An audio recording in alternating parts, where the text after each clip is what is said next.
What's good, y'all? It's Brian and Fearless with the Trial and Error podcast. We're back. I'm gonna go ahead and get Instagram live. All right, Instagram's with us now. So, Okay. we're back. Fearless had a vacation last week, and so I was flying solo. The thing that has not taken a vacation is the persistent internet issues we're having, but we're navigating and adjusting it. On today's episode, I think we're going to do basically give y'all an update on what Fearless and I are building individually and some of the lessons that we're taking from the different projects that we're involved in. So that's what we have on today's show. I'm going to go ahead and roll the intro, and then we're going to get into this thing. Perfect.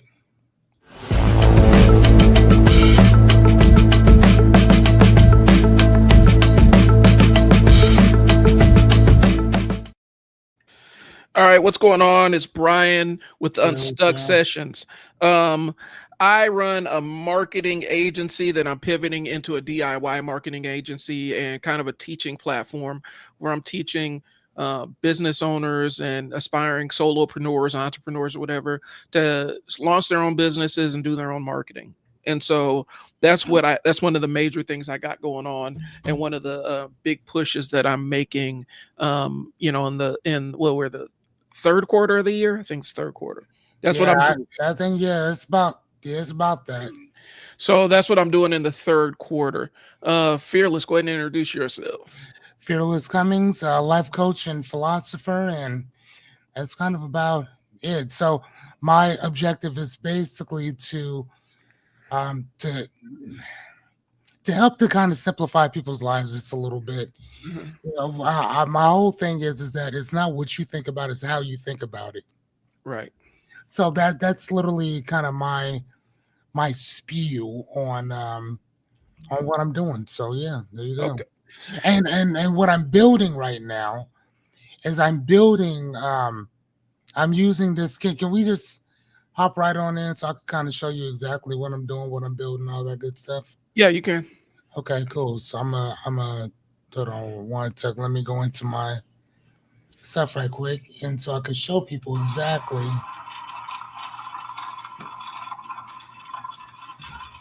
Oh, dude. Okay, gotta shut that off. Sorry about that. I've been watching this show called The Rookie. It's so good. Mm-hmm. Or whatever. I've read. So for the most part, like, I can't read something unless, let me rephrase it, I can't watch something unless I've read something.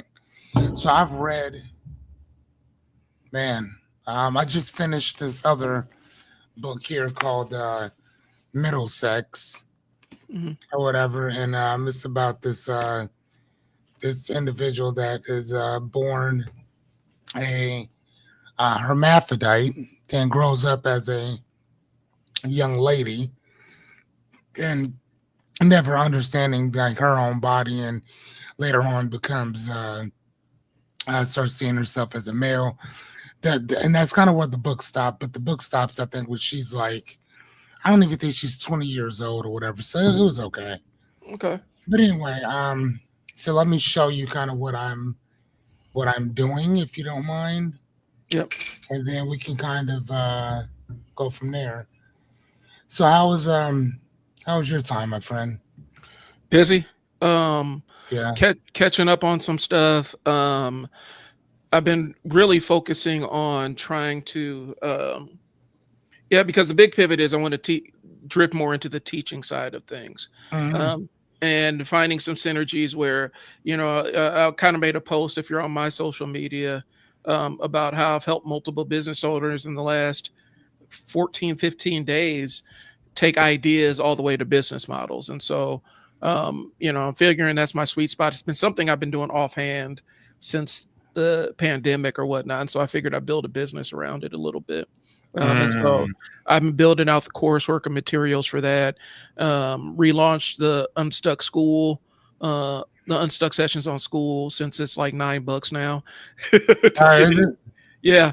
It's limited. I mean, it's kind of limited in terms of what you get, but it's a good starting point. It makes it cost effective for me to actually build out the platform and demonstrate the value. And so that's kind of what the focus has been.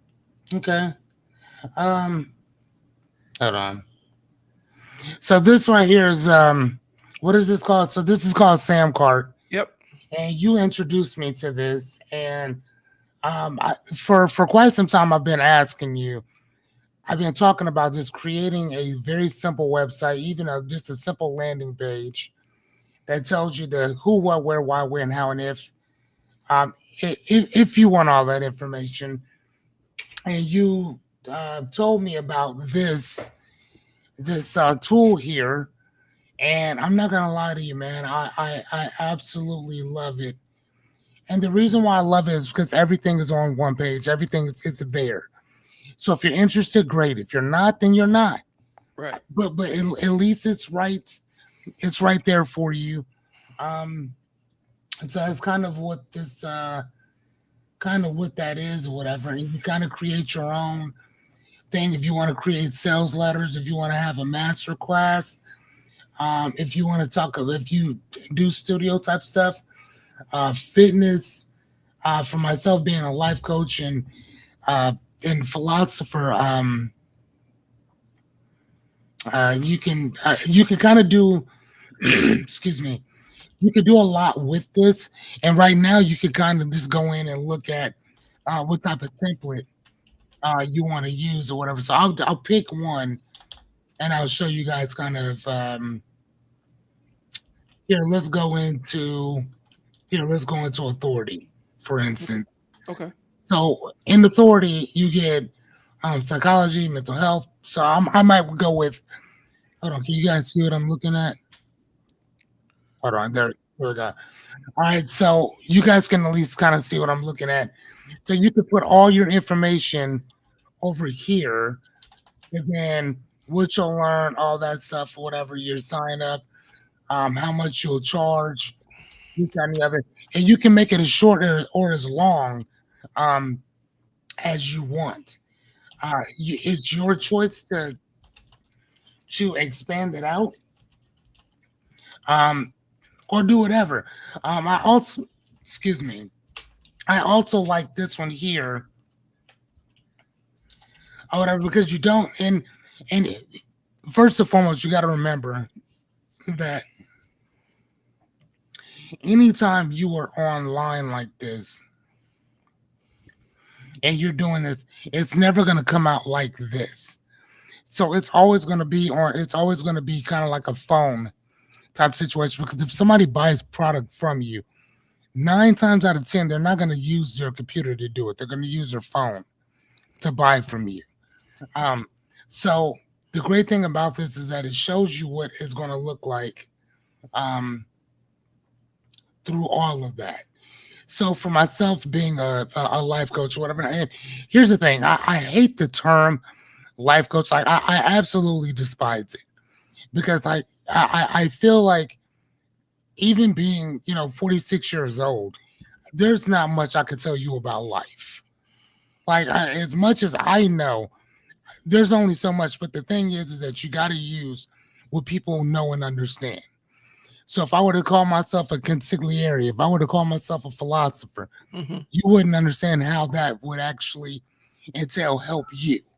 So I would have to use uh I would have to use the colloquial name of life coach, because everybody at least understands what that is Right. or whatever. So and unfortunately, when in Greece, you do what the Grenetians do.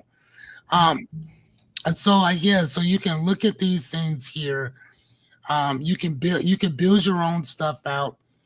And I just love this because this thing makes it so simple to use. Like, and I know that I probably know more about this than you do or whatever, because remember, like, you're the one, you introduced me to it. Yep. I bought it and just started playing around in it, and like I'm just like wow. Like, here we go. So something like this here, boom. So I'll probably use something like this. I love this. It's quick. It's fun. Um, I love that. And then you have your stuff there done, right? I mean, so everything is quick, simple, easy, finished. Like I love stuff like this. Okay. Where I can see what I need to see, and then I can fuck up. If I can screw off and go do my own thing, you know what I'm saying? Like, but that's my fun thing. That's my stuff. Okay. And so kind of explain what you're building with it because we mentioned what the So platform yeah, is. yeah. I'm building my own independent private practice. Say that 4 times, right?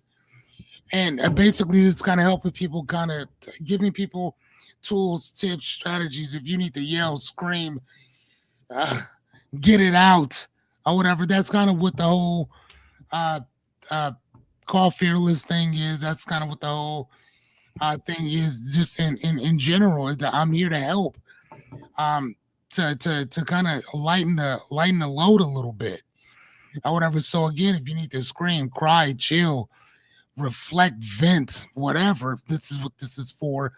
And also, like, if you just need a difference in perspective, because that is really the one thing that I'm probably better at than anyone else. And they always say you should never toot your own horn, but toot the freaking toot. Like, Mhm. I'm amazing at. Oh man, I didn't even show you. Sorry, dude, I wasn't looking at. But this is what I was talking about right here. So like something like this, and then you can change up your own stuff. So then you can go book a session. You can have something like this here, which I like.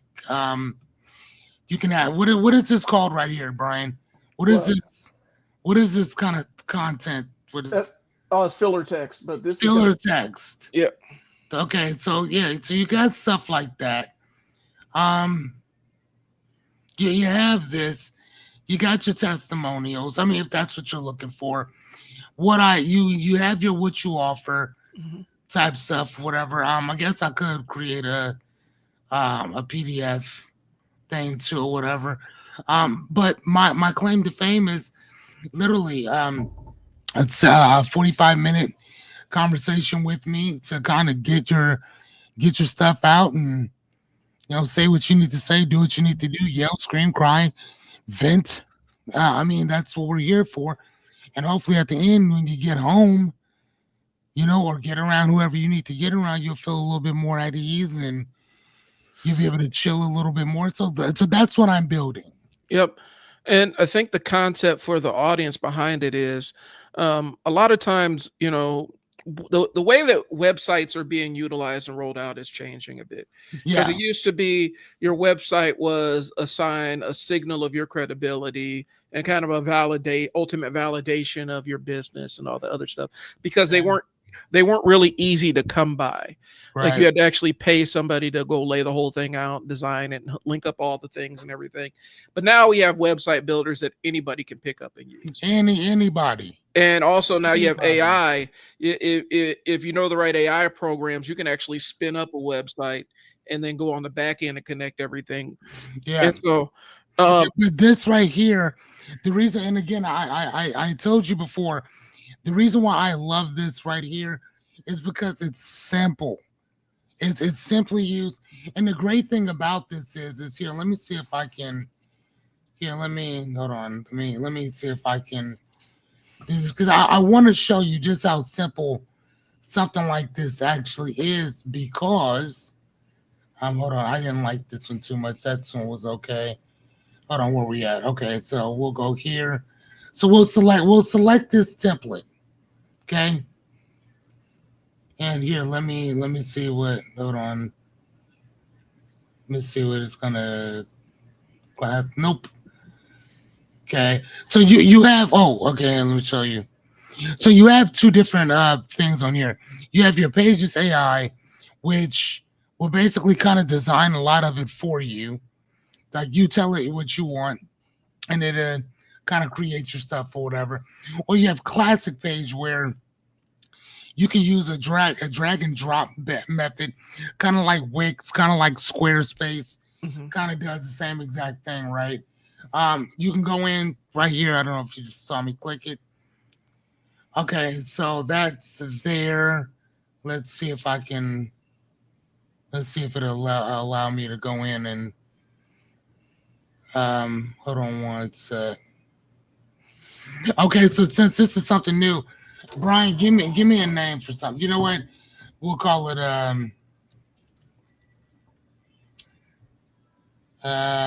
matter of fact, we'll call it call fearless. Hmm. How about that? Yep. Can you see what I'm doing? Okay, you can. Yep. Okay, yeah, let me. So create page.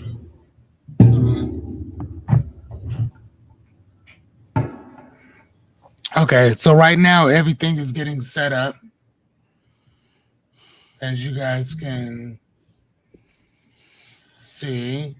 Hey, where's my stuff at? Brian, I don't know. Brian. Well, and the point I was making is, since the barrier to entry is a lot lower, a lot of times people got sold an entire website that Yeah, has 10 to 20 pages on it, when they only really need one. that's it. It to let people know who you are, what you do, and how to And contact and you and that's how to it. pay you. And that's it. And that's honestly, and I think that you'll agree with me on this. But Brian, isn't that what I told you that I wanted from day one? It Didn't I? was it Didn't was yeah. I mean, you wanted a simple website, I just and wanted something real simple. it was just finding the right vehicle for it. Right, correct. Because what Mm. happens is, like, when you buy like something like Wix and all the other stuff, they'll sell you, like, you could get the whole thing, but you're basically getting a blank slate. And then they give you templates, and those templates have, 6 or 7 pages on them, and you feel obligated to fill out all that other stuff. More times than not, when you send somebody to your website, um, and this is just for everybody from a marketer. If you have a website for a business, product, or service, and somebody's interested, or you're talking about a specific product or service, you need to send them directly to the page where that product or service lives, and do not just drop them off on the front page of your website. Right. Because So, if and you do that, explain that. Explain that. like, so if you build out a whole thing talking about a specific service and say, click the link to learn more, that link needs to go directly to To where that learn thing. more. Yeah, it needs to go directly to where that thing lives on your website. Don't drop them off on the first page, because what happens is people will scroll through your entire website, not find what they're looking for, and then forget about you and go do something else. That's And it. so it's like going shopping with no list, going to the mall with no plan on what to buy. You're just going to kind of Mhm. wander around, and you may not ever buy anything. And Right. so for a lot of business owners, they've been sold an entire website when they don't really need an entire website. Mm. And um especially with the short attention span now, um and you're seeing reels and TikToks drive a lot of traffic. Those people aren't trying to spend 5 minutes on your website looking for the thing that they need. They want to Right. see the thing that they're looking for, be able to click it, and move on with their lives. And so having these big multi-page websites isn't a necessity anymore. Um, and sometimes it's not even viable for your business, because you're paying for all these other extra bells and whistles, and you have a very simple offer that you're floating. And so you don't need 5 pages to sell one specific offer, one big ticket offer, and then maybe some smaller offers. You don't really need all those pages to do all that stuff. Nope. And and we're talking about it. One of the things Fearless and I talked about is, I'm trying to flatten his funnel, because when we were talking about sales funnels, when we're talking about sales funnels, the idea, the nomenclature of sales funnels really came from Russell Brunson and ClickFunnels, and Right. that's his website builder. That's what ClickFunnels is, a website builder that's oriented for sales. And Mhm. so, um, the idea of what a sales funnel is really came from him. And on ClickFunnels, they build in all this stuff. Like, you have like, what was it, a VSL, which is a video sales letter, where you're talking about the product or service and then giving people an opportunity to click. And you put in all these specific um um um like, if they do this, then if they click on this, you take them to this page. If they click on that, you take them to this page. And you have all these tripwires and squeeze pages and all this stuff built into there. And it can get unwieldy really quick. And I know that they've always sold ClickFunnels on the ease of use and simplicity of the use. I cannot wrap my mind around it. Like, I'm a marketer. I've been doing this for over 10 years. I cannot wrap my mind around it. Like when they start talking about all this other stuff. And so I've played around with ClickFunnels and I've ended up drifting off of it. But the side effect of ClickFunnels and the concept of the sales funnel is people think that your sales funnel has to be this multi-layered if then with all these contingencies, and they click here and you take them this page, click here, you show them this offer, and you don't need all that. Because what happens is if you have somebody who's super interested in your product, Fearless and I talked about it, because somebody that wants to get straight to your services, if you try to filter them through all that other crap, you're going to lose them. And now an experienced person like Russell would know, hey, this person is very, very hot traffic. I need to lead them to the offer as quickly as possible. Most people aren't going to know that. Mm-hmm. They think that you have to do all this stuff to qualify them. But sometimes people come into your funnel, they're already qualified. You need to have something that can identify those people really quick and take them to your solution. Right. And so I'm saying all that to say this. People get these websites and build these elaborate multi-stage sales funnels and all this other stuff. And it's unnecessary and it loses them traffic. And plus it confuses them. Because all it takes is one step to be out of sequence, and now this person gets sent to a 404 page that doesn't exist, and you'll never see that customer again. Never. And so Fearless and I had a conversation about, let's just flatten the sales funnel. The sales funnel is, you see Fearless, he's addressing a specific problem, or you feel like you want to work with him, and this is how you contact him. That's it. And that's the flat, and your sales funnel can be that flat. You don't need to add all these layers of complexity to it. And so that's what me and him have been working on.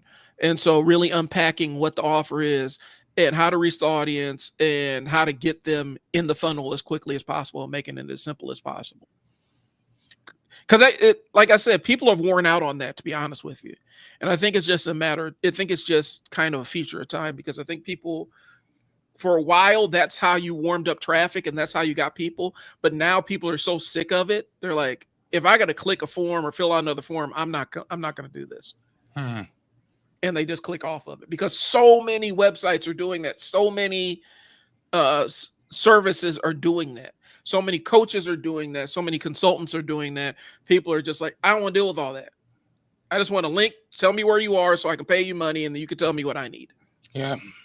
And to be honest with you, during the pandemic, that was my sales funnel. It was like really simple. It was, people saw a video. Hey, I want to work with Brian. Here's the Zoom link. We get together and chop it up. Right. And then we figure out if services make sense or if they don't make sense. Mm-hmm. And that was the sales funnel. And I think people got sucked into that. And so that's what this entire thing is. So for a business owner out there, or if you're a solopreneur, you're looking at starting the side hustle and everything, you do not need a website off the rip. You probably may need you could even really have just a Zoom link and an email. Like, you could be as simple as a Zoom link or an email. Yeah, no, and that's literally it. One of the ladies that I hired myself to coach me, that's all she was a Zoom link and an email. That was it. Like, I'd seen several of her videos. Mm-hmm. They were great. She said, hey, if you need some help with this and the other, hit me up. This is what I do for a living. I mean, I'm not going to charge you that much. She really didn't. I think it was like $150 for like 30 minutes. Mm-hmm.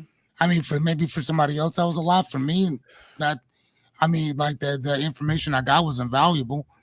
So, we had to have a great conversation.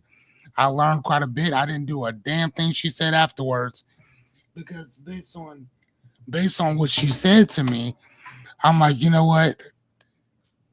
I don't feel comfortable putting that particular stuff out.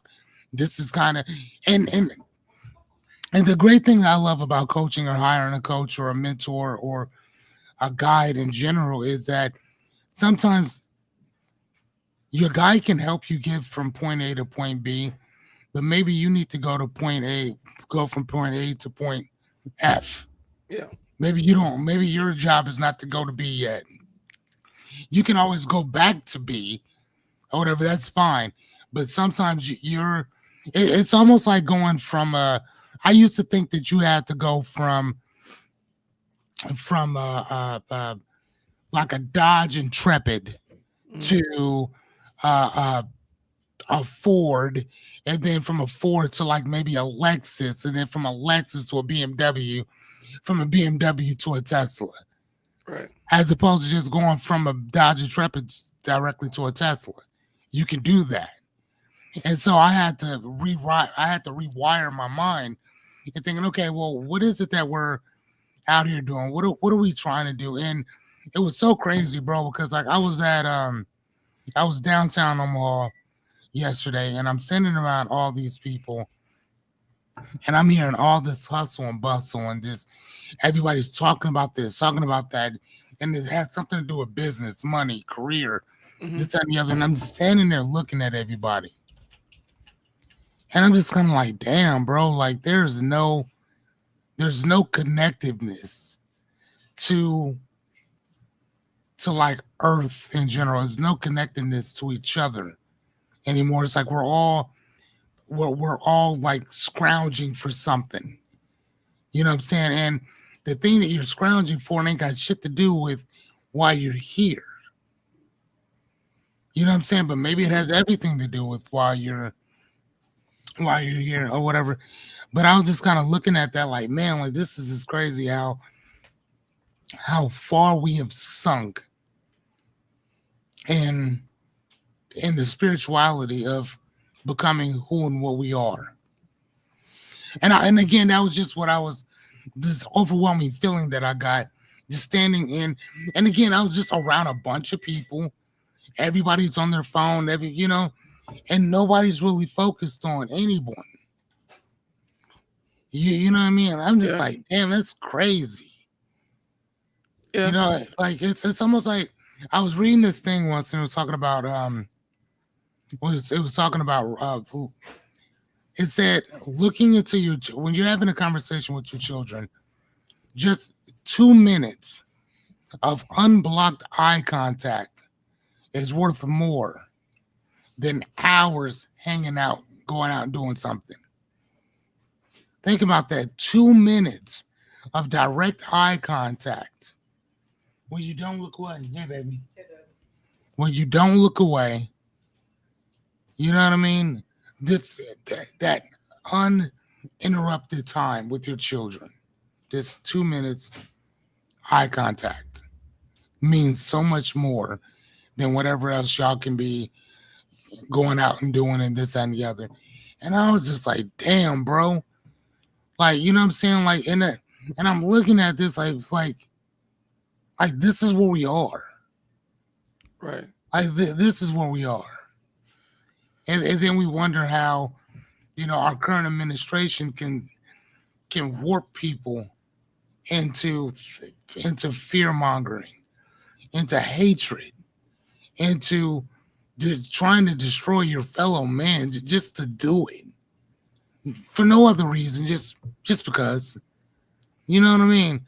And Mhm. so I don't know. I know I went off on a tangent, but I think though, and I said before, the reason why I said that is because I did not too long ago. I just wrapped up 100 days of teaching, coaching, and Q&A with Fearless, right? And I was sitting there just thinking, like, damn, bro, like at first, you and I we were just talking, Mhm. and I was telling him like, it wouldn't be a bad idea to work with dads. And you're like, no, it really wouldn't be. But then you're also like, Fearless. I that's a good start. Cool. But bro, like, with what you do, you kind of help a lot of different people across the spectrum, right? Mhm. You know what I'm saying? You're like, dude, I mean, that's cool. That's amazing. But you're like, please also like don't forget, like you said, don't alienate everybody else just based off of this one thing. Just put it out in general. And that's kind of what I'm doing right now, just putting it out in general. You know what I mean? And just kind of going from there. And then we'll find our base off of that. along, because I would love to still work with dads in general, and I still think that I can. I still think there's a pocket for it, obviously. But I, dude, as I'm looking at there's this thing that I use called Bark, and it talks about like hooking you up with other people who are looking for your services or this, that, and the other. And one of the biggest things that I look on here and I see is people needing help because they're stressed. Um people needing help because making positive habits, whatever. Life doesn't matter. Yeah, you know what I mean? Like spirit, and I keep seeing relationships, habits, spirituality, stuff like that or whatever. So again, I remember I was reading this book and it was talking about, you know, you can coach people or build something based on what you want, or you can coach people and build things based on what other people want. Mhm. One of them's going to pay you. You know what I'm saying? Like one of them's going to pay you. Why not be on the end? Why not be on the side of who's actually wanting and asking for your services now? Yeah. And then you can always branch out. And Well, so yeah, so that's kind of where I've been. and one of the things is it's about audience cultivation, because here's the Yeah, there you go. because you don't need a massive audience. I think that was one of the disconnects that you were having. Is her thing was really focused on, I think, just growing an audience and traffic, traffic, traffic, traffic, traffic. Mhm. And the approach, that you're kind of looking for is something that was a little bit more on Very much so. Very much. dialed in on identifying a specific archetype of audience, There and you then go. you can add, because here's the thing, you can, if you focus on one archetype, you can always add other people, other audiences to that specific Right. archetype. But identifying the people that are in tune and in line with you first, as opposed to shotgun blasting it out to a bunch of Right. people that may or Yeah. may not be engaged. And so the metaphor I've heard talking about niching and verticals and stuff like that is, you know, every time you pick a specialization, right? You walk into a room and you think that you're just walking into a room. Really what you're doing is you're walking into a hall full of doors. Every Mm, niche is a hall full of doors, and each door has a specific sub niche within that niche. And okay. so, like, say you have, and I've used this one a lot, but I think it's the one that connects. Say you're a personal trainer, right? Yep. Well, there's a niche for a personal trainer, but Yes, then there is. there's a personal trainer that works with pregnant women. Yep. So that's a niche in and of itself. Yep. But then there can be one that works with specific types of high risk pregnancies. And each door that you go into has multiple other doors that you can go down, and each door increases the amount of money that you can ask for, every single niche. And so now you're in the door of personal trainer who works with women who have high risk pregnancies, and then you could have one more niche where it's like above a certain age. And so, and now you're very, very super specialized and have very specific use cases, but at the same time your audience is vast. There's probably tens of thousands of potential clients out there, and you're the one person, so you're the one person working with that segment of tens of thousands of potential clients. You're never going to be able to serve all those people, No. but it's a bottomless pool of clients. And so once you identify who you connect with, you can niche down as much as you want.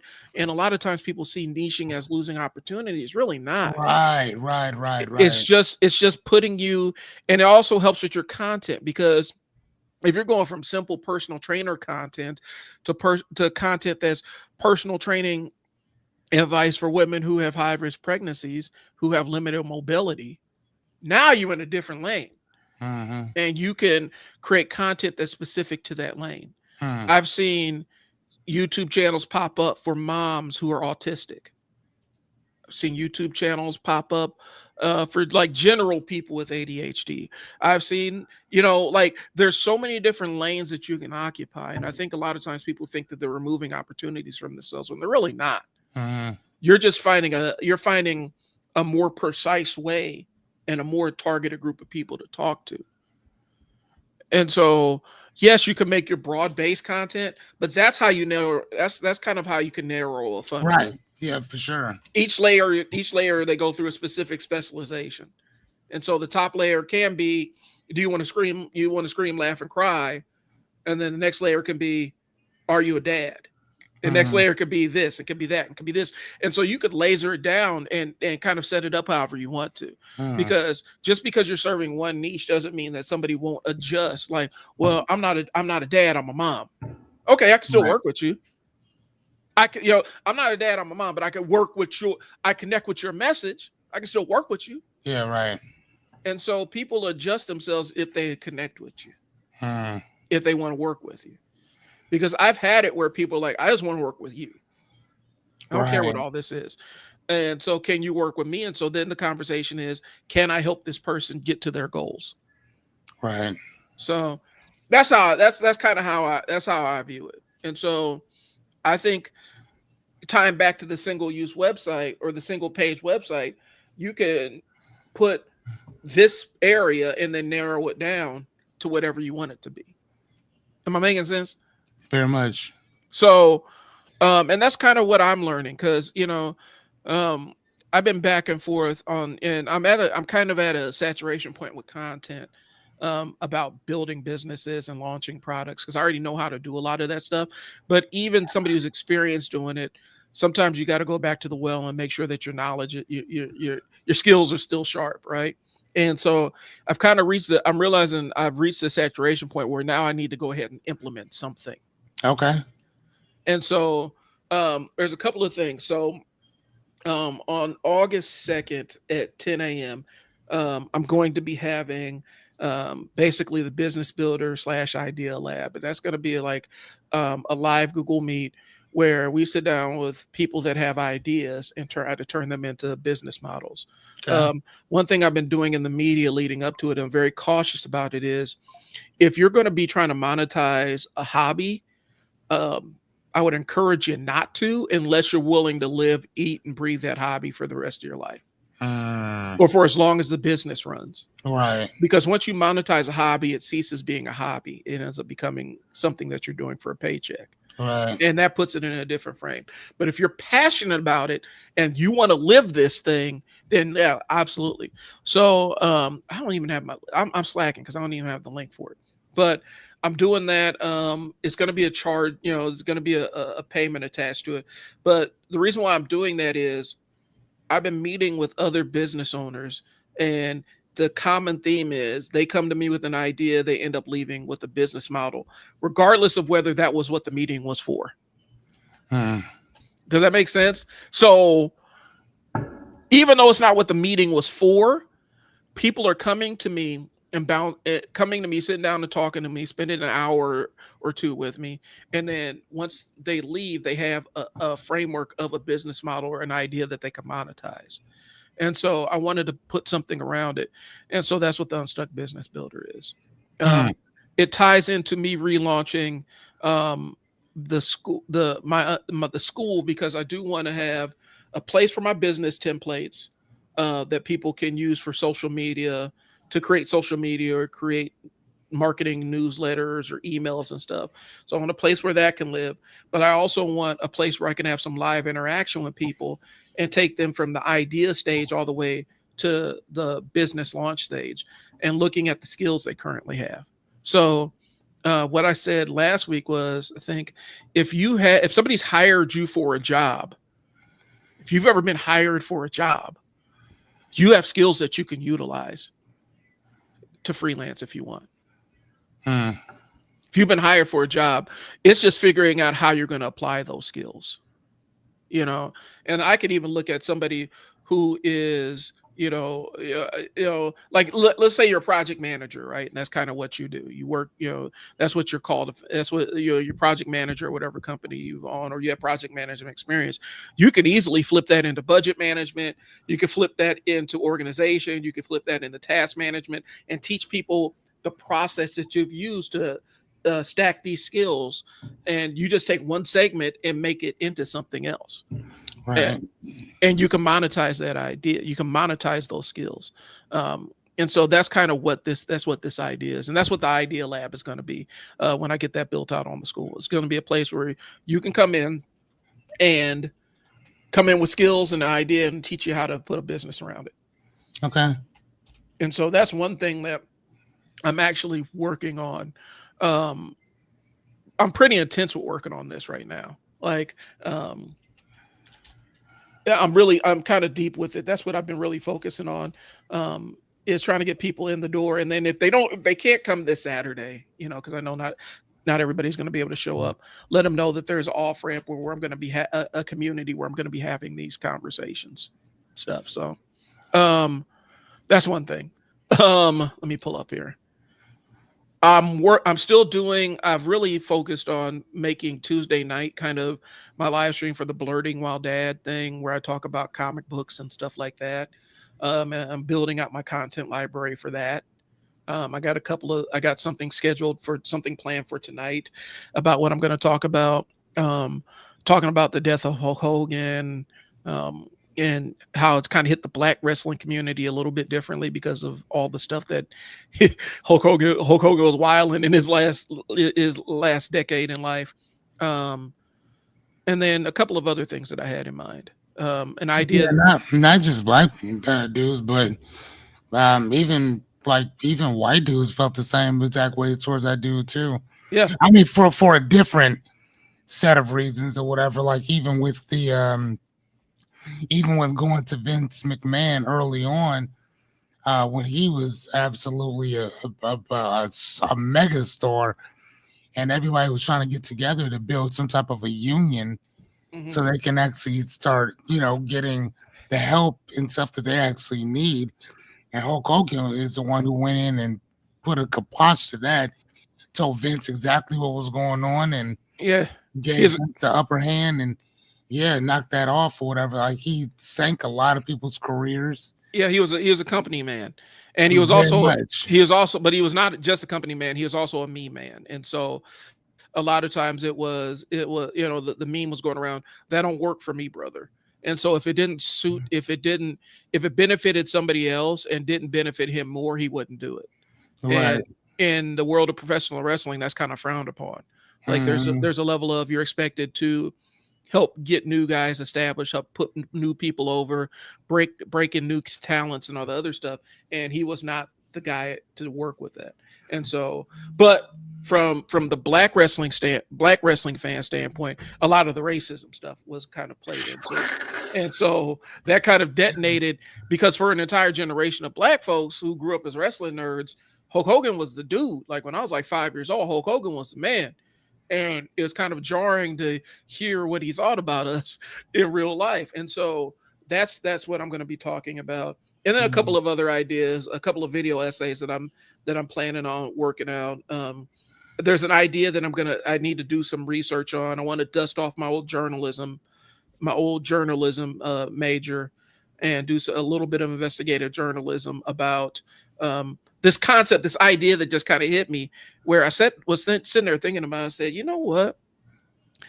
A lot of cities west of the Mississippi started out as large criminal enterprises that somebody just built infrastructure around.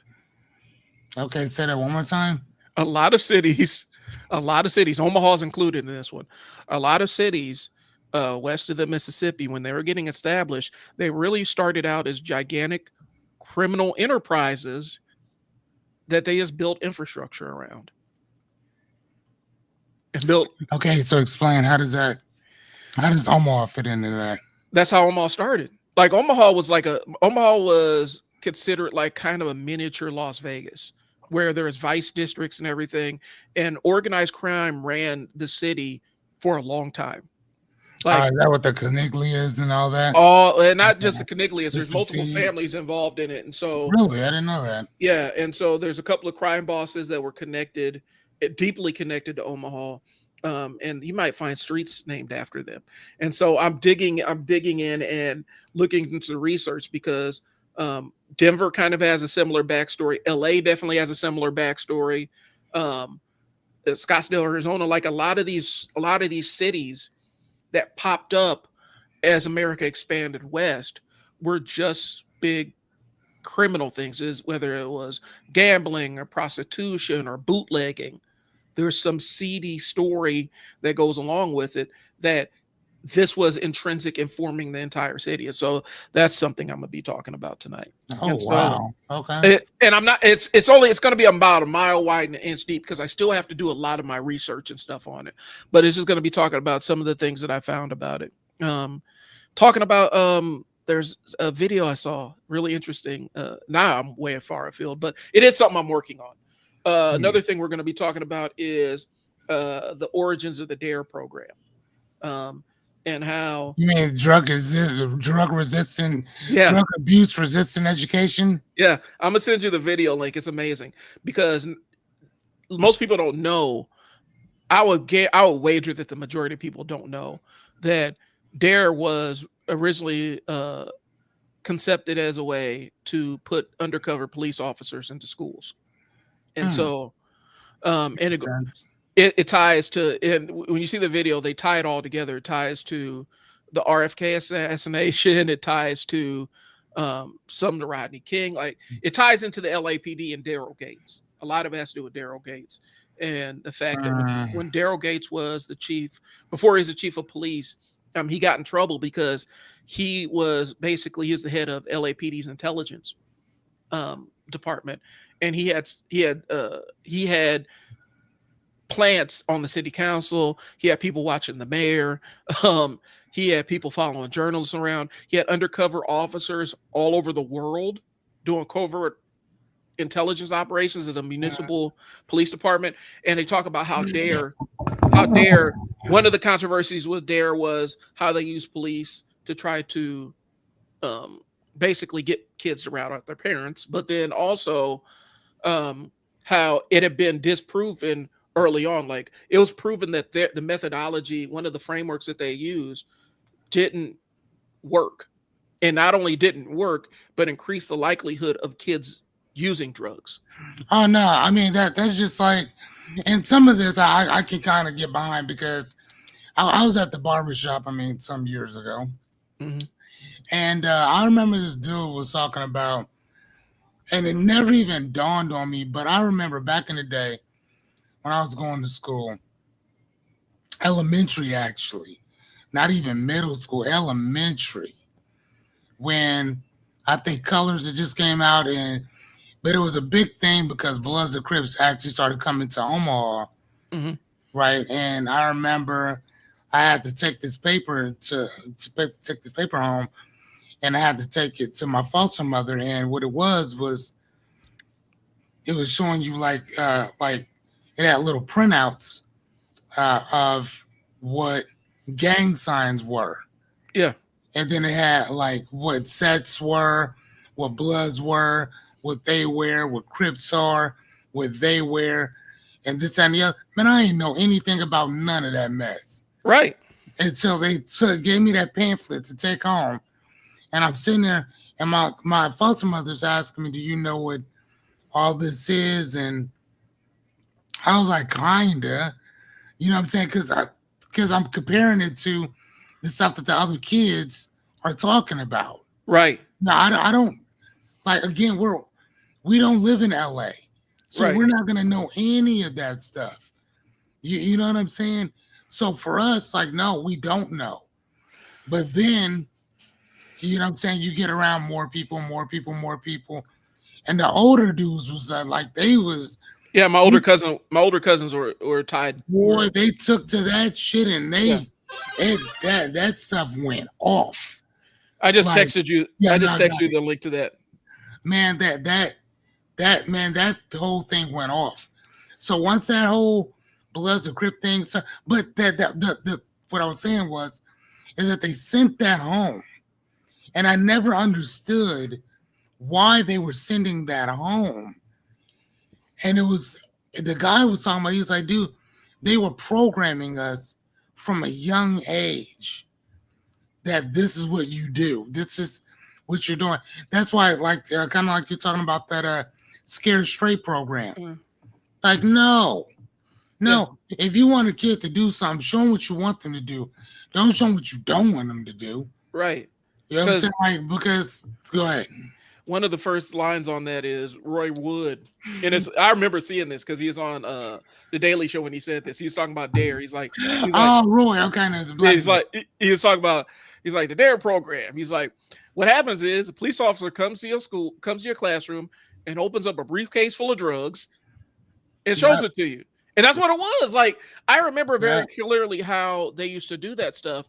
And so that's why I'm talking about on the live stream. It's basically my take on this documentary I saw about DARE. But the interesting thing about it was when they found out, because they found out really early on, like at the beginning and from the inception, they knew the program didn't work. And they knew that the likelihood of kids doing drugs was higher if they went through the DARE program. And that was our generation, literally our generation. We were one of the first test cases for it.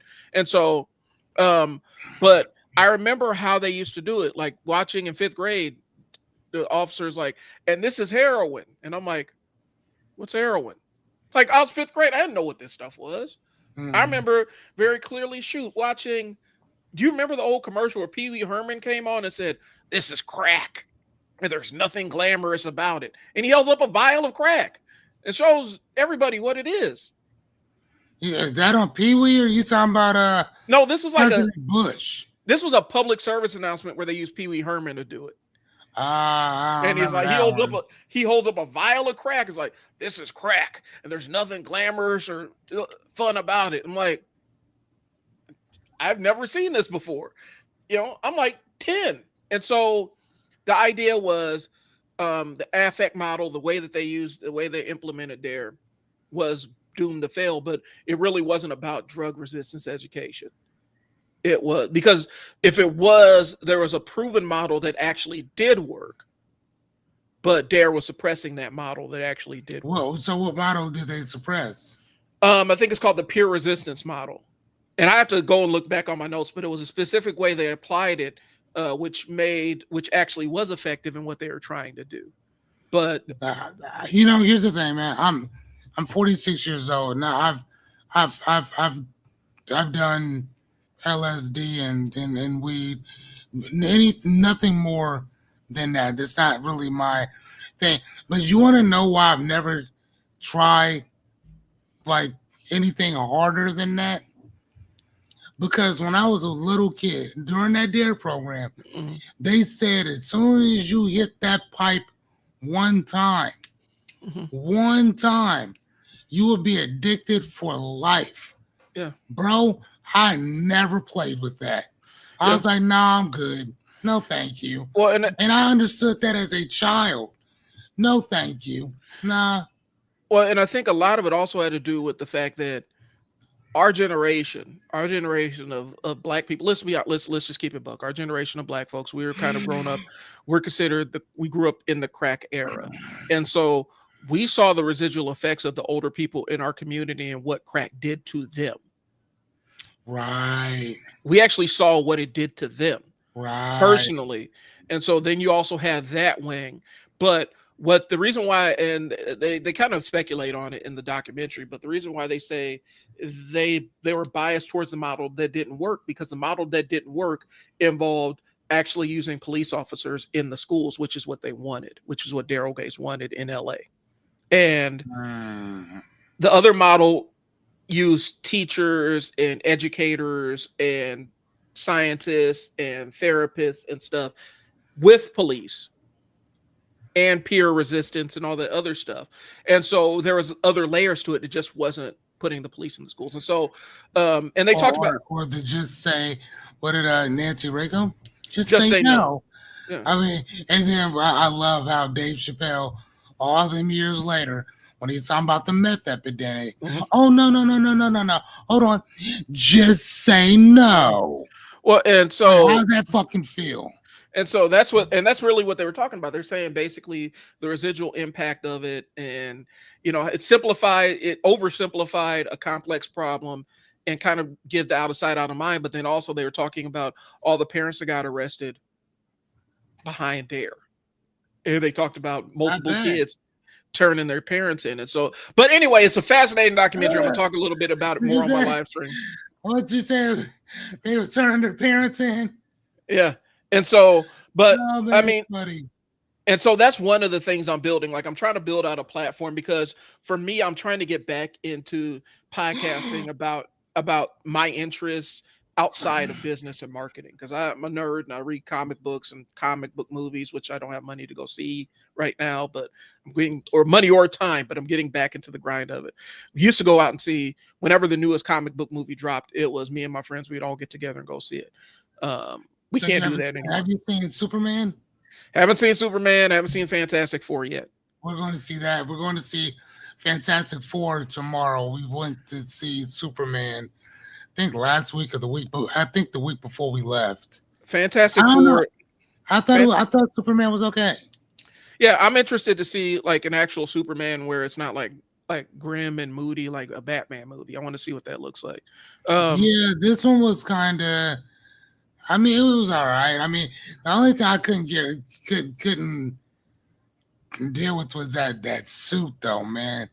Like, god damn, bro, they could have did a better job with his suit.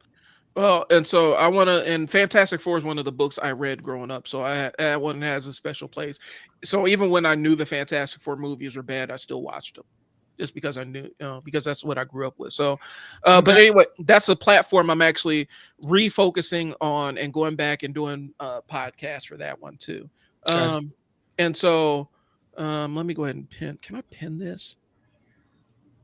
Add the project. I'm gonna add this to a specific project.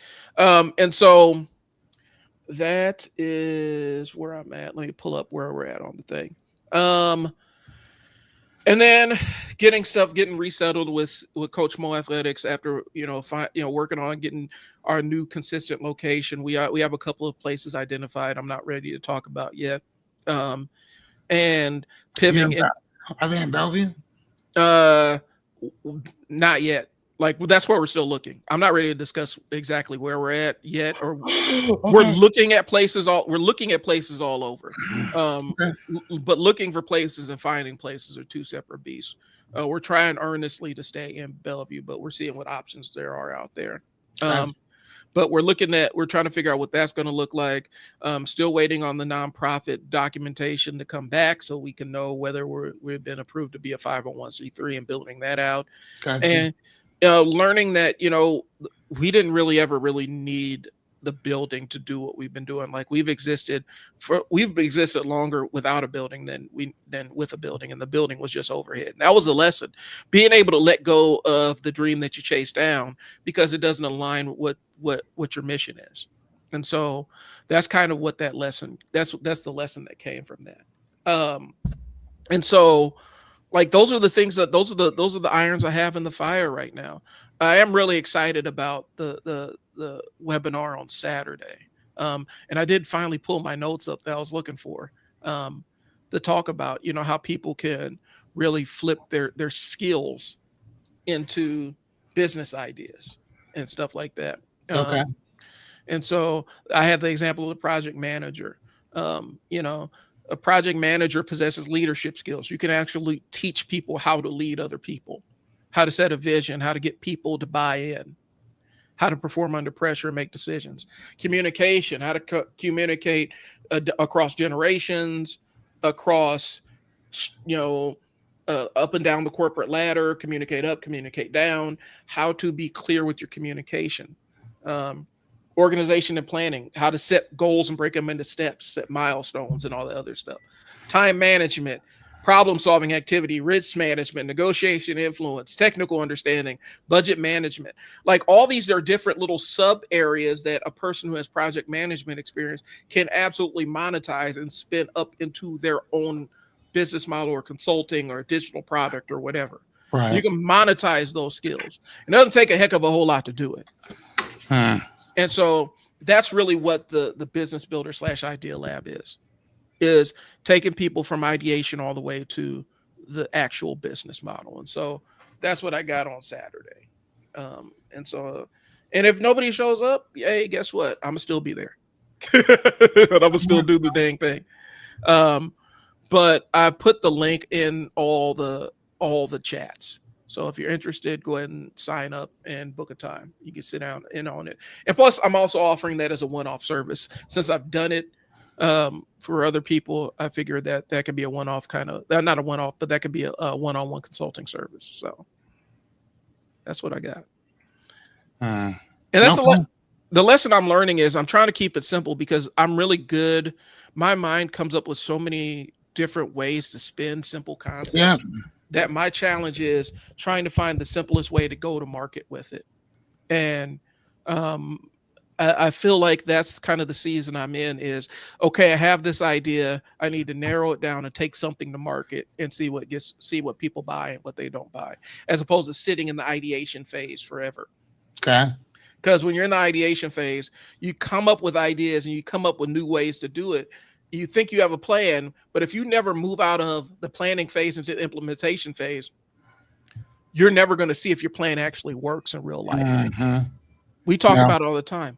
Everything's great in theory. Everything's great in theory. The thing that tests it is whether you can apply it in real life. And that's the part I get hung up on. Because I find so many different ways to flip this and present this thing and do this thing that I can mire myself down in ideas. And sometimes I just got to launch the damn thing. And that's kind of where I'm at now. I just want to launch something and see the feedback I get on it. It doesn't have to be perfect. Matter of fact, I don't want it to be perfect. I want to learn how it can be better so I can build the next one and the next one and the next one. So that's the season I'm in, man. And I think that's kind of season you're in. Like, you're ready to launch the thing. You're looking for the You're looking for the simple way to launch the thing, step out on the precipice and say, here's the thing I created. Let's have at it and let's see what y'all think of it. And then give me the feedback on it. And so I feel like that's a season a lot of business owners, aspiring business owners, because I meet more aspiring business owners than anything else. I don't know if you do. I don't know. In my world, I meet so many people that want to start a business. And they said, I've been wanting to do this for 10 years. Okay, so what have you launched? Well, nothing yet. Well, why not? Well, I want to make sure this thing is right before I do it. Well, it's not going to be right until you do it. You got to do it, get the feedback on it, and then you make it right. You got to launch the thing first. You're not going to launch something that's perfect. No. So. Nope.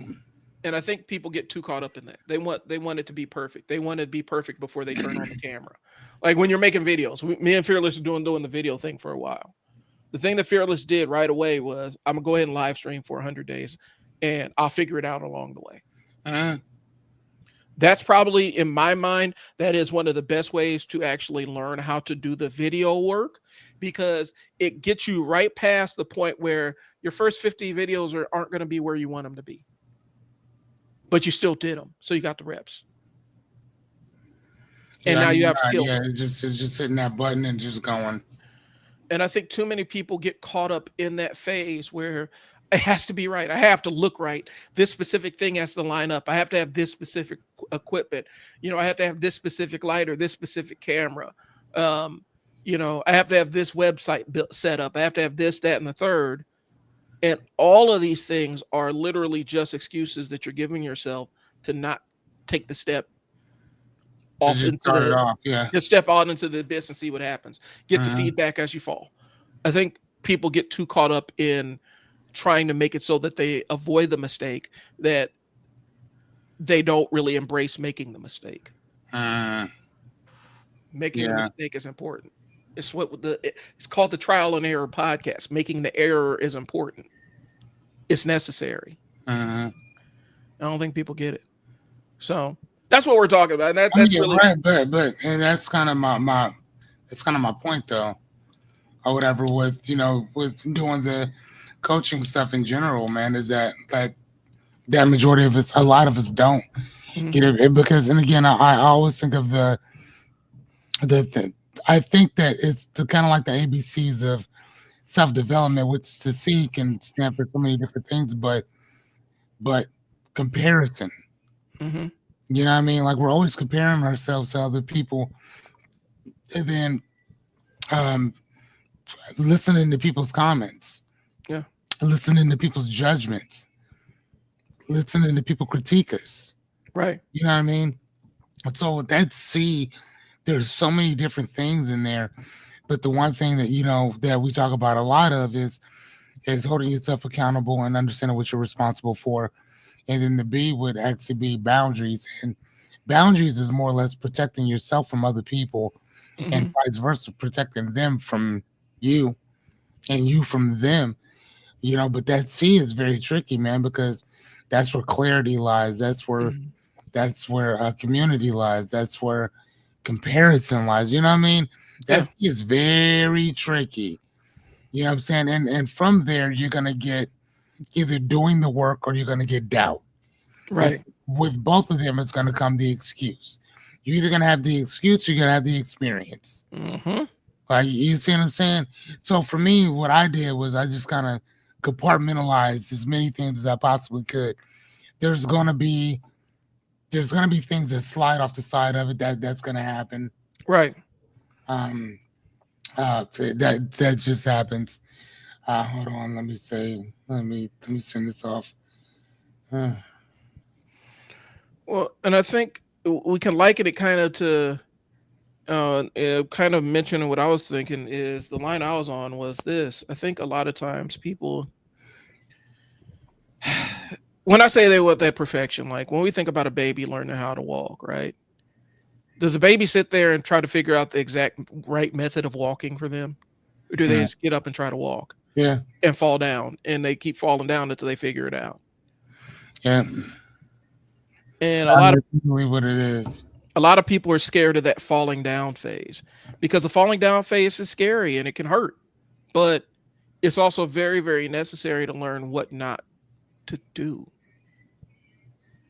Like it's Right. the opposite. Like it's the opposite of what we were talking about with dare, where you're like, or the reason why scared straight has been debunked for all these decades. Like there's a difference between, if you want your kids to do a thing, you don't show them what you don't want them to do. You need to show them examples of what you want them to do. Right. Mhm. That's a skill thing. That is a behavioral modification thing. You know, I could pull out my book and show you exactly what that is. You Right. know, you want to show them the skills that you want to you use positive motivation, positive consequences to increase the skills that you want them to continue to use, to incentivize them to do the skill more often. All right. A lot of times, and that's a different aspect than, hey, I'm gonna go out here and mess with this thing and see if it works. And if it doesn't work, I'm gonna see what I learned from it.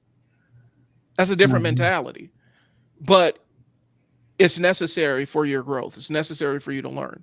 You know. Now, if I wouldn't suggest it with like skydiving.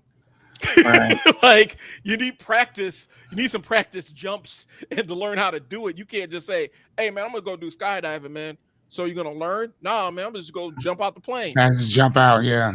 There's a difference between that and um there's a difference between that and, hey, I want to start recording myself.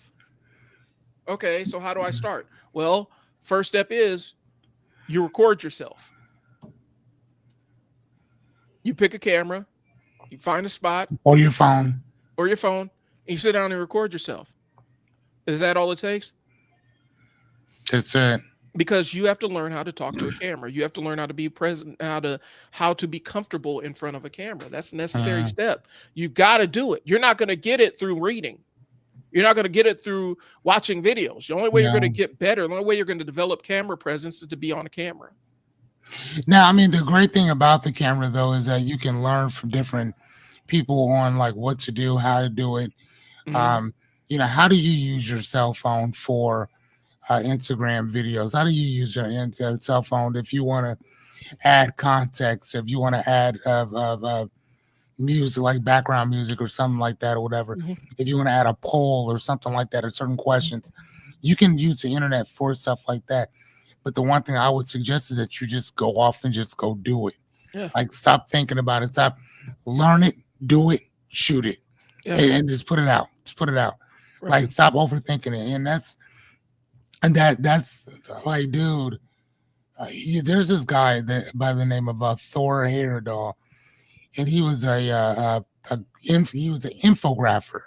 Mhm. And an infographer is a person who would actually go and study like certain tribes or whatever, but he wouldn't just study you, he would live amongst you. So his studying wasn't based on something that he read about you. His study was based on him living with you. So he knows how y'all do things because he's there doing it with you. Right. And he said that progress is man's ability to complicate simplicity. I'm gonna say that again. Yeah. He said that progress is man's ability to complicate simplicity. So basically, what he means by that is that we drag shit the fuck out. We Mhm. make things way more complicated than it needs to be. It's very simple. Very simple. Or whatever. We make things more difficult than it needs to be. That's why everything that I do is based on simplicity and perspective. Like all of it. Right. Like keep that shit simple. And it's not what you look at, it's how you're looking at this. And here's the thing, I fall victim to the same stuff. Sometimes, how many times I've had to call you and say, hey, Brian, am I tripping on this or what's going on with this over here? Right. What's going on with that over there? Is this going to work? Is this kind of what I'm looking for? And you have to be that other person in my head, like, yeah, either yay or nay, or in what I'm always asking, why? Right. Why is this working? Why does this not work? I need to know that. It's like, building a clock or telling a person what time it is. Like sometimes I just need you to tell me what time it is. Sometimes I need you to build me the clock out. Right. Explain to me why this works or explain to me why this does not work. And when I'm working with people, that's the objective. Sometimes you just need somebody to tell you what time it is. Sometimes you need somebody to explain to you how the clock works. Right. That's it. When I was talking to my son, he's about to start school next month. I said, son, listen, buddy. He's going into the 8th grade. I said, Mhm. school is based on two things. I said, honey, that's all it's based on. Two things. I said, if you can remember these two things, you'll remember almost anything in life. I said, number one, your teacher is gonna they're going to teach. Excuse me, three things. Number one, they're going to teach you something or tell you something. Mhm. Okay. Second thing they're going to do is ask you a question based on what they told you. Yeah. Your job is to answer the question that they asked. That's it. Now, if you don't know the first thing, then you ask, Right. hey, I don't understand that. Where do I find this answer at? You see what I'm saying? But they're never going to ask you a question where the answer is not somewhere near you. Right. There's never, ever going to be a time where they ask you a question where they don't show you how to find the answer, son. Not once. Right. So if you can remember those 2 to 3 things, that's it. So it's based on questions and answers. They ask you a question, you answer it. That's it. Now, based on that, now we get into memorization and learning. Right. Because unfortunately, son, most of the shit that you unfortunately will learn in school is not based on what you're going to learn. It's based on what you remember. You know what I'm saying? Honey, you know how to read. You know how to count. I mean, we're still working on money and stuff like that or whatever. So once you figure those two things out, the rest of it is just going to be based on what you're into and what you're not. School is a Right. fucking racket. And again, like I tell them, I don't care what your grades look like. What I care is if you ask for help or not. That's how I know if you're doing what I told you to do. Did you ask for help? That's it. That's all I want to know. When you come home with a horrible grade, that basically lets me know that you didn't tell these people you needed help. Right. Your grades are the receipt of what you asked for. Well, and So it's hold on though, hold on yeah. for a second. But I also want to include that one thing into life. The reason why I tell him this is to get him used to asking for what he wants. If you want something more, you have to ask for it. That's it. I said, son, the reason why most people are where they are is because they accept what they have.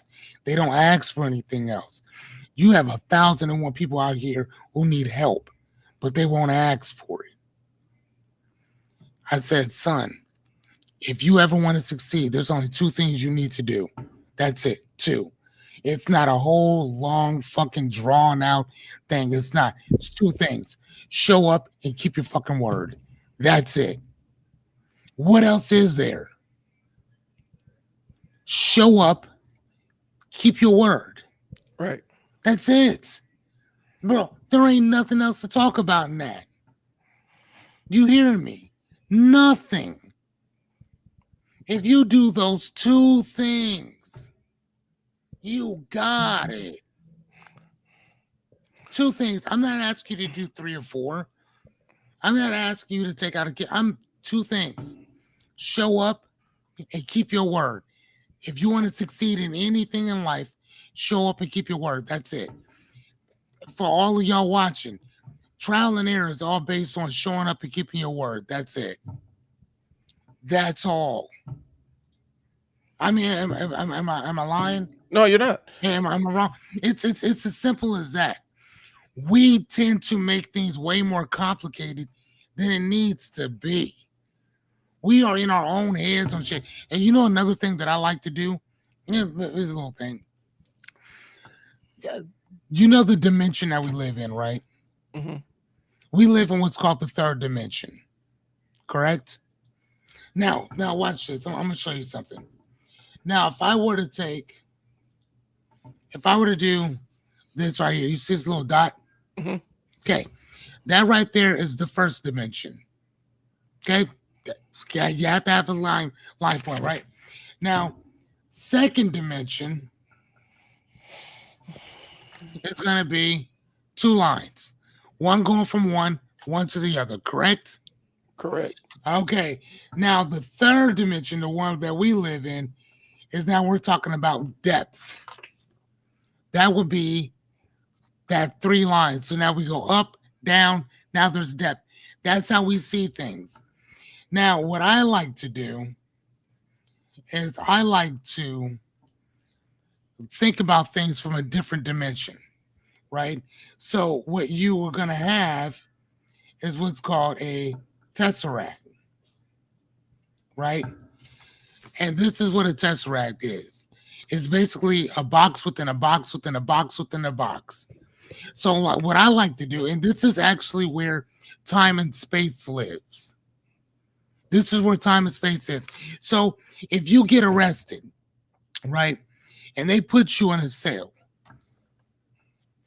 they better hope that you don't have access to the 4th dimension. You want to know why? Because not only can you walk through the wall. Now, how do you walk through the wall? You walk through the wall because you just go back to a time where you wasn't arrested.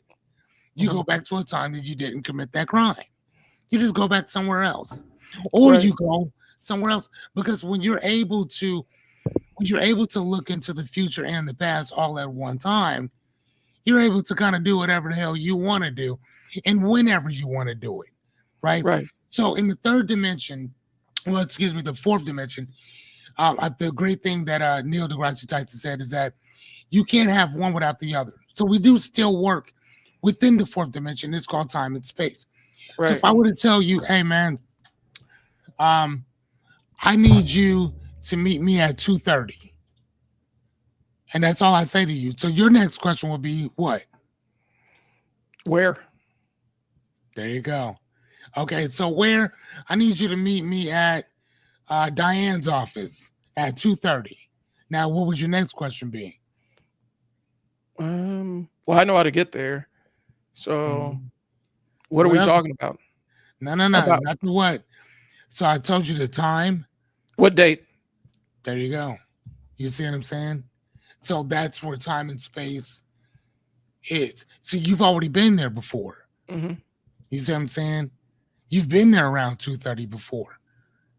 You see what I'm saying? You've been there at 8:30 in the morning before. You've been there at 4 o'clock in the afternoon before. You've been there during all these different times. So when I'm talking to you and I'm giving you a time to be there, we are entering the 4th dimension. You see what I'm saying? Because you can't have a time without space. You can't have space without time. I can't tell you to meet me somewhere if I don't give you the time and the space to do it. You see what I'm saying? Hmm. When I'm thinking about problems, that's where I go. If Yeah. that makes any sense. I try not to think about the third dimension much. I try to go somewhere else. Because if I can see things from an harmony point of view and I can look down at it, then I can see all of these different points that I didn't see before. Why do you think I'm always asking you questions?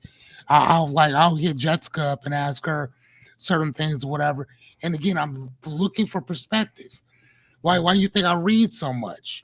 Right. Because I'm always looking for perspective. The books that I've man, the books that I read teach me boy, man, the shit that I'm telling y'all. Oh my god. Well, Oh, and one of the things is, it's kind of related here, but one of the things is the human mind has a very difficult time associating cause and effect once you introduce time as a variable. there you go. And so when you introduce time as a variable into a cause and effect, it makes it harder for the human mind to connect those two things, because here's the thing: time is still kind of it's a it's a real construct, but it's also a human construct, Right. and that's a very hard thing to wrap your mind around, right? Like, and so for us, specifically when we talk about, when we're talking behavioral management for kids, um, a lot of times I used to have to tell parents, it's like, you're trying to ground them for a month, but No. within a day or two, they've already moved on to the Mhm. next area of their life, and kids are Correct. super resilient. So you ground somebody for a month, their new paradigm, their new existence becomes me without anything. And that becomes Yeah. that becomes their new existence very fast. And then what happens at that point is you lose the ability to motivate them with the stuff you removed from them. Yeah, because they're getting used to being without it. Yeah. And therefore that doesn't work anymore. And what is his book? And what is my man's name? What is my guy's name? A Man Search for Meaning. Dr. Viktor Frankl said in his book, he said that most people can get used to almost anything. Yeah. Think about that. And this man was living in what we would call torture. And he said that most people they can normalize anything. So if you start taking stuff away, you're grounded, you're this, you're that. There's a young man who lives a block over from us, like one of my son's really good friends. Hmm. He's homeschooled. That dude's on punishment more than anybody I've ever known. Yeah. Like, you know what I'm saying? Like, on punishment constantly. Every time I see him, I'm like, bro, you supposed to be here? Yeah, I'm okay. And I'll get a call from, mom or dad. Hey, is such and such over there? Yes. Could you send him home? He just left the house. He wasn't supposed to leave. First and foremost, like, you can't keep doing that. Yeah. You know what I'm saying? Because, bro, that's how people end up in jail. Do your thing. Hey, do this and then go. You know how many times that I'm doing homework with Caden, he starts getting frustrated. I'm like, no, no, no, no, no. We gonna do this for about 20 minutes. Anywhere from 15 to 20 minutes. Hmm. We'll do this. We'll work. Stop. Go play. Go do something. Come back and I'll set the timer. Come back in about 30 minutes to a half hour. I need Right. you to break. Go play. Go be a kid. Come back and do work. I learned that because I was reading another book and he was talking about that. And the book was called How to Learn Anything in 20 Hours. Hmm. We And talked that's what he about was that one. talking about that by Josh Kaufman, if I'm not mistaken. Amazing book, right? So I really started doing that. So again, some of the stuff that Brian and I talk about, this is not stuff based in theory. It's shit that's based in practicality. That's pragmatic. Yeah, again, we do these things once a week, or whatever. Personally, I like to do them more, but I'm just saying, or Mhm. whatever. But you got to start from somewhere. Right. And the one thing that I learned, one of the greatest things that I learned in this is that if you really want to do something, man, you just got to do it. Right. But I would also suggest that you go get help. Mhm. If you've been wanting to do something for over, I'm gonna say over 6 months and you haven't done it, you need to hire yourself a coach. Yeah. That's all I'm telling you. You need to save up that whatever money you was gonna spend on some other shit. And here's the thing, it's not even money. You might be able to do something for me that I can't do for myself. Bartering system is still real. Yeah. The bartering is still real.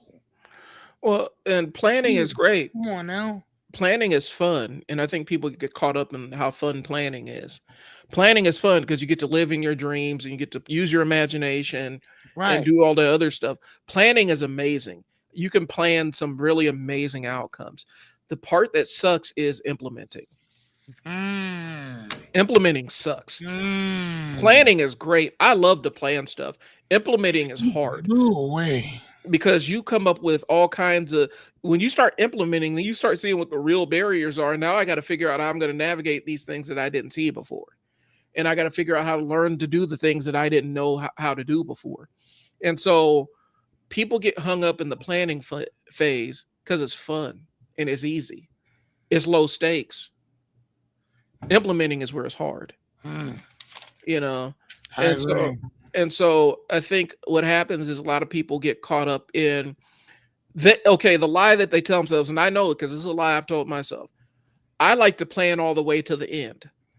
How Uh, can how can you plan all the way to the end if you haven't even gotten started yet? Because you right. don't know what, unless you have experience in the thing that you're planning, unless you have hands-on applicable experience, Or it's at least exposure. yeah, exposure. Or at least exposure. It's impossible to plan for every possible contingency unless you've experienced having to use those contingencies in a real life place. And I think a lot of times people get too caught up in, I'm going to plan this perfectly and execute it. I mean, I understand was a perfect planning prevents piss poor performance. That's true. But the only way you can plan perfectly is to have working knowledge of the thing that you're planning.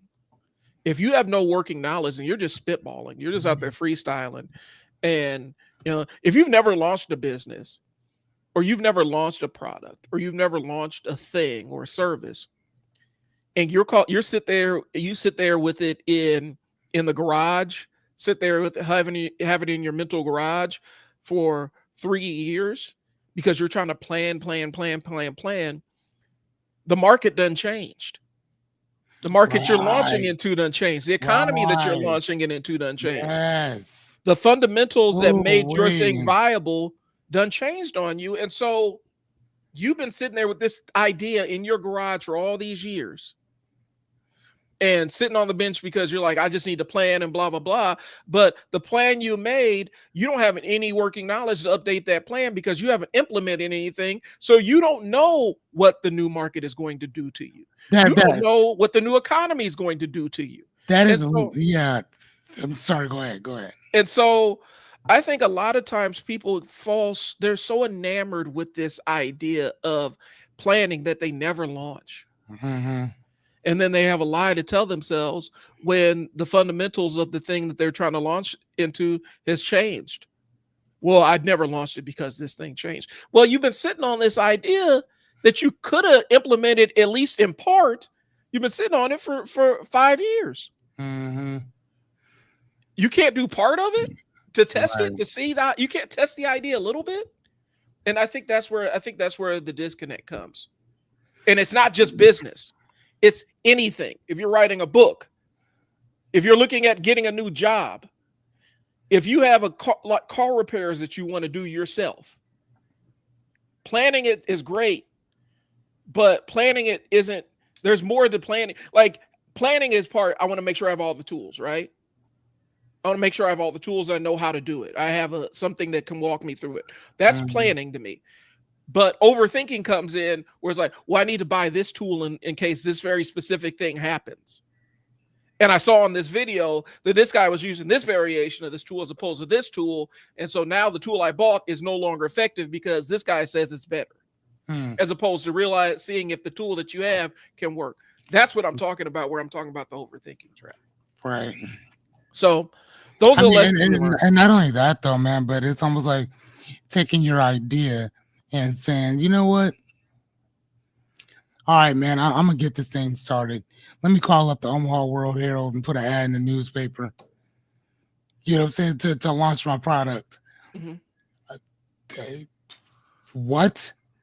You know what I'm saying? Like, if your objective is to get, like, if your objective is to sell widgets for people that are 18 years old and younger, for instance, getting one of them to go look at a newspaper, to go see a ad that you put in there, I can almost assure you is next to nil. Right. I'm not saying that one or two of them probably won't do it, but I'm just telling you, you'd have a better chance of you'd have a better chance of going to an old folks home and selling that shit to one of them. Yeah. I'm just saying you'd have a way better chance, because the idea of a kid looking in the Omaha World Herald for anything is probably not going to happen. Right. Unless there's an article about that person or something very specific or particular about them or one of their peers or something that happened with them, they're not doing that. You know what I'm saying? I mean, like back in the day, you know, yeah, you'll get an older person go in and grab the paper for almost anything. Like, yeah, that happened. Right. Nowadays, man, please, dude, ain't nobody doing all that. Well, and the other side is, you know, at scale, I know that there's a lot of people. I mean, I've seen a lot of people that are really successful in the digital. Like, we're going into this, and I gotta wrap it up because I gotta run. Okay. There's a lot of people that are in the digital product space, right? Like, are in the digital marketing space. There's a lot of over planning that goes on in there, because the people that are at the top of the industry, the thing that they always keep saying is, sell it before it's done. And they get the feedback after you sell it so that you can create the perfect thing.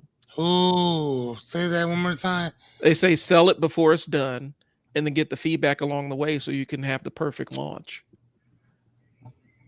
So if you have a digital course, you know, the idea is to start selling it and see if people want to buy it. And then as they start buying it, then you can start asking the questions about what kind of features do they want to see in it. That's how people prove this stuff in the marketplace of ideas. Deep. And so I have to write that down. Thank you. And so that's where we're talking about the over planning thing, and that's why I've been kind of sitting on it. But I'm want to push, like, whether people show up to this thing on Saturday or not. It's at 10 a.m. I put the link in the chat. I put the link in the chat. Let me ask you this, so man. Yeah. So again, I'm gonna go back to what your boy said. Tyler, the creator. How many other places are you gonna push this or talk about this? I'm pushing it on my platforms, all of them. Okay, right. But how many times are you gonna push it or talk about it? Because again, Saturday is in 4 days. Yeah, this is like my 5th time talking about it. Okay, so, right. Talking about it or showing it, because showing it. Because because I'm creating the content to talk it up. And so I'm building out the videos, like dropping my kids off, and then I have a whole planned video day today too. And so I'm clipping the videos and showing it and stuff like that. For me, right now, I want to get eyeballs on it and let people make the decision of whether they want to join or not. But the thing about it for me is doing it and saying, hey, I did it, whether people showed up or not. And I'm planning the next one, because I want to get, and so I'm having the whole launch. I'm pushing it on all my platforms and telling people, hey, this is what I'm doing. This is the link. This is what the thing is. So I'm not trying to hide it. I'm just realistic about it, because the seats aren't cheap. The seats ain't cheap. That's why I started laughing. Yeah, Like, I'm not giving the seats away, because the right. old me would have said, okay, so make this first one free. I'm gonna make the first one paid to see who's actually interested, because the content I'm Yeah. giving, the content I'm giving is valuable, and I've realized through experience that people don't value content, value information unless they pay for it. That part. Most human beings do not value free information. As much as they sit online and complain about, oh, they're charging for this and they're charging for that, and this stuff's free on the internet, they don't value the stuff that they don't pay for. So there's a cost to it. So I'm keeping my expectations realistic about it, because the seats aren't cheap. But it's a good place to come in. I've done it for like dozens of other businesses. It's a good place to come in, bring an idea, bring a concept, bring your skills, tell me what you know how to do, and we sit down and talk, and then I can help trying to give a business model around it and monetize that idea. Hmm. That's what it That's is. what's up. So, and I say seats aren't cheap, but 250 is cheap for some people. But you get 250 for 60 minutes, 60 to 90 minutes with me. That's what's up. I love it. So that's what we got going. That's the thing. That's the links are in the thing. The links are on in all the chats and all that stuff. If you're interested in something like that, you can attend, or you can inbox me and ask me more, or you can inbox me and ask me if you want to do a one-on-one. You don't want to sit in a group and be part of the entire group thing where I put you on a hot seat and sit down and try to suss out your ideas. If you don't want to be part of that, book a time to meet with me one-on-one. I have ways to meet with you in both places. So, but yeah, that's what I got. Yeah, Fearless. I think they're all caught up on what we got going. Okay. Me and you. I don't know if I'm going to have time this week specifically, but I do want to set up another follow-up consult to talk about your idea before you launch it officially. Which one? The website, what you're doing on Samcart, Oh yeah. so that we can figure out the launch strategy and stuff. Because there's a couple of things I've learned just in the last week that I want to kind of share with you, and we can do that off stream so we don't drag this out. Because I don't want to get the look from one of my kids like, we're supposed to be at school. We're supposed to be at the school in 15 minutes. But that's what we have today. Fearless. Anything you want to plug? Nope. I mean, for right now, I'm just working on getting this thing up and off the ground, and then we can just kind of go from there. That is my objective. When do you want to launch it? I want to officially. Matter of fact, ooh, I love that question. Oh, please. Today's the 29th. Oh wow. You know what? I want to launch this. I want to have this thing launched. Um, I would like to have this thing launched by the 12th Okay. of August, and the 12th of August is a day because it is the day that we're scheduled to do trial and error. So we'll do it. Um, we'll meet again, hopefully a few more times Yep. to get everything kind of off to the races and good and all that stuff. And we will actually launch it on our show, and then we'll just kind of go from there, man, All right. Let's do that. and see what happens. Let me see what my Thursday looks like, because that's typically my other meeting day. But I'll see what I got this Thursday, and then maybe we can touch base, depending on what we got cooking. So I'll hit you up Hey, well, and yeah, schedule just that. tell me this. Just let me know, like, what time is your meeting? Well, I have a morning one, and I think I might have something right after that. I'm not quite sure. I gotta look at my calendar and kind of see, and it's written down, so that doesn't Okay. help me out. Mm, But I have my morning meeting, and then I think I have a meeting right after that, and then I might be a little bit open the afternoon. I just got to figure out what my calendar is and what the recording schedule looks like. But I Thursday got might you. be the day, Okay. or we might be able to do it on the Friday live stream if you want to do that. Friday live. Hold on. At what time? Um, well, hold on. Friday live stream. That's going to be like around same time, 11:30. Well, I want to leave it open so after I drop the kids off, so maybe like 1:30 ish. Let me double check. I'll send you the dates and make sure I have so I'm not double booking myself. All right. Well, yeah, and send it to me. Let me know, and then we'll go from there. All right, man. All right, Fearless. Thanks for y'all. Thanks for tuning in. Thanks for listening to our side conversation. Appreciate y'all tuning in. We'll get you guys next week. Peace.